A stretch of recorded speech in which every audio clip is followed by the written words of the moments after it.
Okay, we hinted at it at the end of the first episode in Anna's interview series. So, this is episode 2. And today we're going to talk about boosting passive income or even starting to earn passive income through courses. And this is something, if you're in a service-based business, you've probably seen Facebook ads and Instagram ads and all the ads for this stuff. And I have always been really interested in courses, but it just seems like a hard thing to get into. But Anna revealed at the end of our last episode that she sold a mini course and earned $2,800, and I'm like, geez, I need to get on this. So at what point were you in your writing business that you were like, hey, courses should be a thing for me? Well, when I decided to make writing full time, Mm-hmm. I also at the same time started this Facebook group called RDs Who Write. And my intention, to be honest with you, with that group was to meet other RD writers who were ahead of me so they could tell me what to do. And through, like, that was my scam. Like, I was like, okay, they're making a ton of money with this. Like, I want to do that. So how, like, I need to be friends with them, and then they will tell me.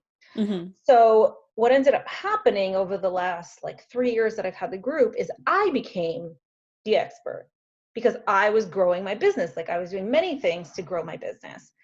And so after about a year and a half of having this group, I was like, I have to monetize this group. I'm in this group every day, Lots of giving, time.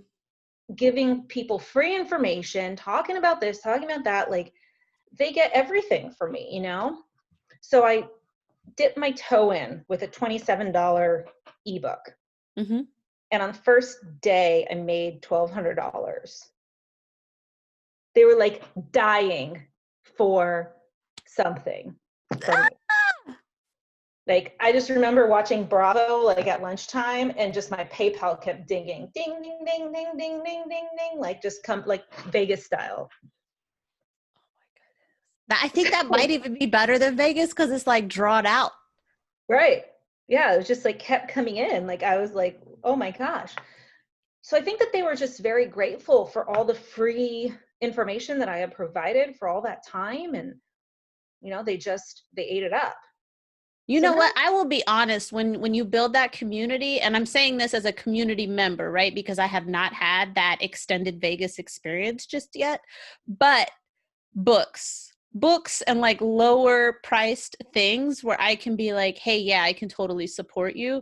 I have a ton of business books. Now I'm a fast reader, so I will get through all of them, but I know that by making that purchase when it first comes out, like it's a boost for the person that I'm supporting. And I have a lot of these really smart, amazing business owners, and if they sent me an email with, hey Ruthie, I'm selling this thing for $27. I see it, like if I'm a member of a Facebook group and I see it, like, I got $27 for you, I really like you, I got $27.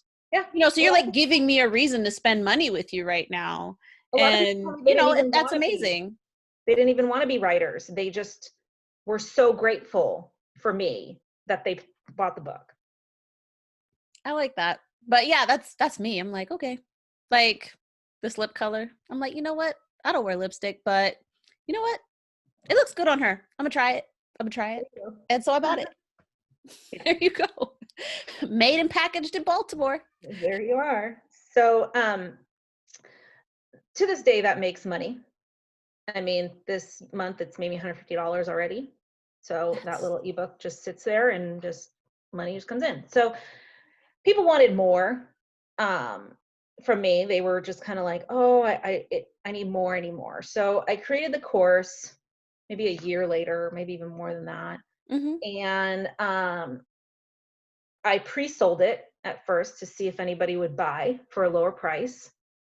And I gave them some bonuses and things like that.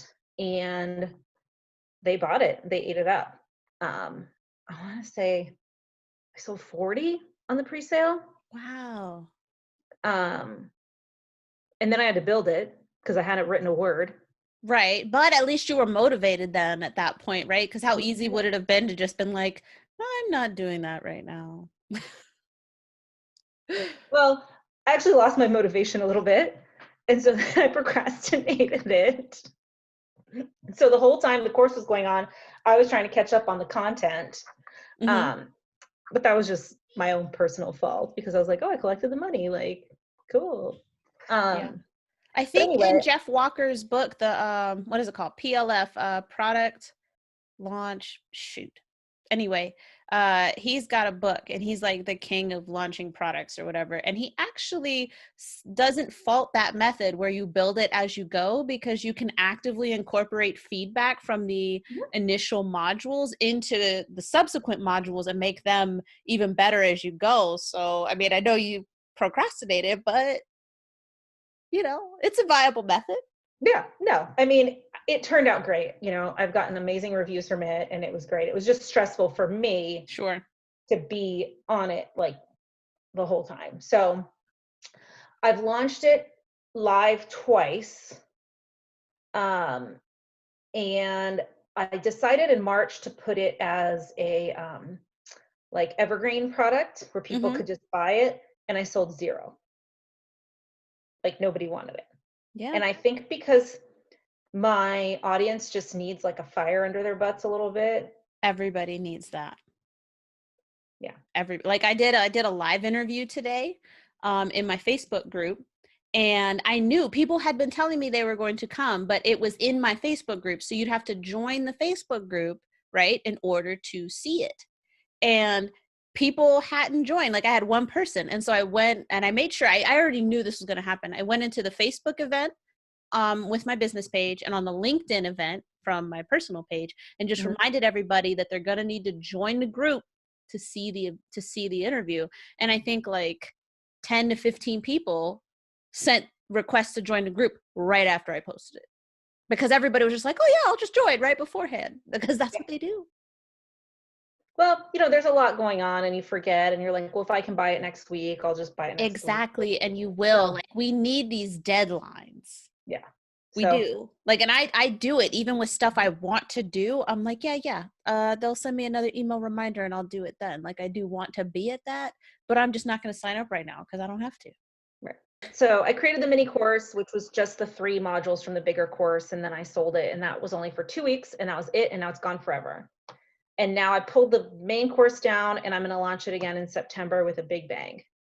That sounds awesome. And I think that that's probably because I have a few evergreen products myself, some informational products, but I've only ever sold a little, like a handful, not really enough to make a serious tip the scales. But the other thing too is that because they're always there, like I know that I don't do a good job of promoting them, right? But if you know that there's even a deadline for you as the person marketing it, then you put that push forward and you try to get in what you can. So based on what you've just explained, I'm going to have to reevaluate that, because I know they're good products. Like there's like templates and all those sorts of stuff in them. And I'm like, I know those are good products. I need to reevaluate that. But Yeah. so, I mean, that sounds like a huge recommendation. Hey, don't launch those evergreen because people probably won't buy them. But are there any other top recommendations you have for people who might be considering getting started with courses, especially in light of quarantine, people who provide services who may now look at, online ways to make money versus what they used to do? I highly recommend the pre-sale thing, Mm, because yeah. then you know before you put any effort into it, like you know that people are interested. Yeah. Yeah. You know, and set yourself a number, like you want to sell 10 or you want to sell 20 or whatever it is before you move forward. And then if it doesn't work out, you just give those people their money back and say like, I Right. can't do this. Yeah. You haven't heard anything. Did you have an email list before you started? I like, of course, we're both in marketing. We know that that's the key. If you don't mind sharing, like how No. big was your email list before you decided to launch your first course or your Well, ebook even? it was more about the group. The Facebook group. The Yeah. Facebook group. Okay. So my Facebook group now has like 3,400 people in it. Wow. Probably the time I did the first thing, it was maybe 2,000 people at most, or maybe 1,500. Mm-hmm. And my email list is only about 1,800 of those people. Yeah. So it's not huge. I But mean, it's huge from where I'm sitting. the So engagement go of the you. No, Yeah. I mean, that's really good, especially for, freelance writers, especially for writers, they don't build lists. So to hear that you've got a list, even if it's not like clients on your list, right? But it is, like you said, it's a revenue stream. It's a viable revenue stream for your business. Yeah, 1,800 sounds huge from where I'm sitting. Huge. Because I was lame and I was slow about the whole email list thing, but I'm on it now, but I should have been on it already. But, it is what it is. I like your emails. I Thank read them. you. Thank you very much. And that's just the thing. I'm like, okay, I'm just going to keep going, slowly building it. And that's my problem. I'm pretty flighty, to be honest. That's just my personality type. The army helped me with some of that, but I'm just like, okay, my email list is super tiny and nobody signed up this week. I don't know what I'm gonna do about that. Somebody writes my email for me.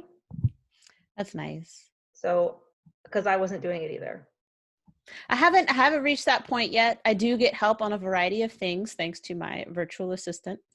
But I'm still pretty off the cuff with my email stuff. So I end up just kind of putting it together with the things that kind of bubble to the surface in my mind. But yeah, but that's really good to know though. So Facebook group was probably about 2,000 people, right? Mm-hmm. And your email list would have been smaller.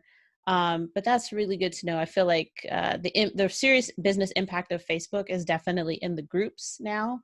And we are going to talk about that. But how would you say courses have changed your business? Like, have they changed your business at all? Or is it like just an add to, or did you have to shift effort? How did they change things for you once you started doing it? Well, the effort was really in the building of it and then just the marketing of it, Mm-hmm.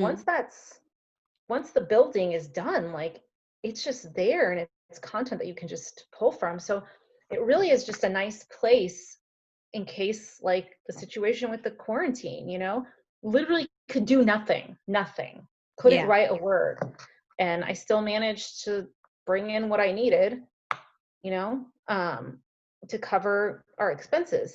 So that's powerful. That is powerful right there. I hope the people listening understand how strong and powerful that is, because we all have failures, we all have hiccups, we all have bumps in the road. But to have this asset that you were able to be like, hey, okay, so maybe this price point, the full price point is too high. What can I do to, still bring in money, but put it more within my audience's current price range with the current stresses of quarantine and things? And you did. And it was with something that you already owned. You created a mini course and you were able to pull in that revenue for your business. And that is that's okay. I want to be on that level. I need this. But that's a lot of power. And I talked about this on a podcast interview I did, but I was talking about how freedom and control are two sides of the same coin. So some people are like, I love the freelance lifestyle because I just have so much freedom. For me though, it was like, I love the freelance lifestyle because of all the control that I have over my life. But when I looked at it from the freedom perspective, that's also true. Yeah. But that gave you a very serious amount of control, and I applaud you for that. That was some out of the box creative thinking. Well, I was inspired by Rachel Rodgers. Do you know who Rachel Rodgers is? I don't, but I'm going to write that down. She has a program. She helps entrepreneurs go from 6 figures to 7 figures. Mm-hmm. And her program costs $25,000. Get out. So that's tough. Yeah. Especially what you said, she tries to help people get to 6 figures? No, she tries to get them to get to 7 figures. Okay. So, okay. That makes sense in that price point. I was just saying, because if her price point was 6, No. So she, she has one product, it's the $25,000 program, and that's it. But over quarantine, she sent an email for a $295 program. Which must have sounded really good to us, rest of us. I signed up for it. And so I was like, maybe I don't need to hold on to this program that costs $497. Like maybe I can just pull out a piece of it and make it more affordable for my people for temporarily. Yeah. Yeah. And so That's that kind good. of inspired me to like think a little bit differently about the pricing on it Hmm. for this weird time. So how did you market it in your Facebook group? Like how does that play a role? Like, so I have a new Facebook group, and I know that, I mean, there are quite a few Facebook groups and they go dead for a variety of reasons. But we do see some really successful ones, like the freelance writer group that we're both in. I would say that's an incredibly successful group that almost runs itself sometimes, Mhm. and I feel like that's the point you really want to get to when you don't feel like you're just rattling around in an empty cage every time you step in there. But how do you market in your Facebook group, to your audience? Well, I'm present. I go in there and I am myself. Everybody knows like I don't pull punches. Like I just say what I want to say. Every Wednesday, I do a live from the gym parking lot where I sit in the gym parking lot and I go live on Facebook and I just talk about whatever the hell I want, like fights with my husband, like just it's frequently about writing, but it can be about just anything I'm thinking about that day. Uh-huh. Um, and I think that they really like connect with me as a person. I mean, I get 20, 30, 50 comments on those lives. How People long wait are they? less than 5 minutes. Wow. Okay. So you've kind of created that routine then, because if it's only 5 minutes, then they don't stumble upon that on accident. They know you're going to do it and they're waiting. Hmm. I like that. I like Yeah. that. And then just being engaged and then like answering every question that's there. Like, I don't know.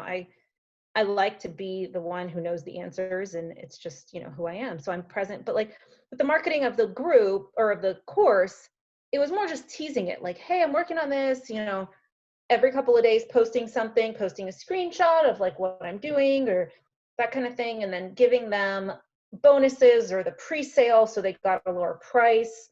Um, that sort of like just kind of trying to encourage them and reminding them that the time is almost up and that kind of thing. And just the Okay. things that you see other people doing. And you are annoyed by yourself because you're like, oh my God, I'm I've posted posting about so this much. 400 times, but it works. Like that 1 hour left email that you always get works. It does. It does. And I think it also depends on how you're viewing what you're offering. So if you really believe in what it is that you're offering, and and again, looking at the psychology of things, people wait. Like they're not going to buy it when there's a week left to buy it. I mean, some people will, but whether it's like, so I saw this with my webinar. When I saw the signups for my webinar, I got the most signups for my webinar in the last 48 hours, definitely the last 24 hours. And it's like you pointed out with your content that you were going to have evergreen, now there's no deadline. And you see it whether it's free or paid. You will see the most signups for something if you remind them right before it's going to expire or start or whatever it is. Mhm. So I mean, understanding that psychology and really believing in what you're offering, I think can help you be like, you know what? Like, it seems like this is excessive, 1 hour left email, but I've got people I know who are looking at these emails being like, okay, yeah, I'll do that later. Yeah, totally. And then they'll be like, why didn't you remind me? Yeah, yeah. I send them, and then like in the morning, I'll wake up and there'll be like 4 new buys. So I'm gonna keep doing it, even though I find Right. it, I, and even though I think I'm being annoying, but Yeah.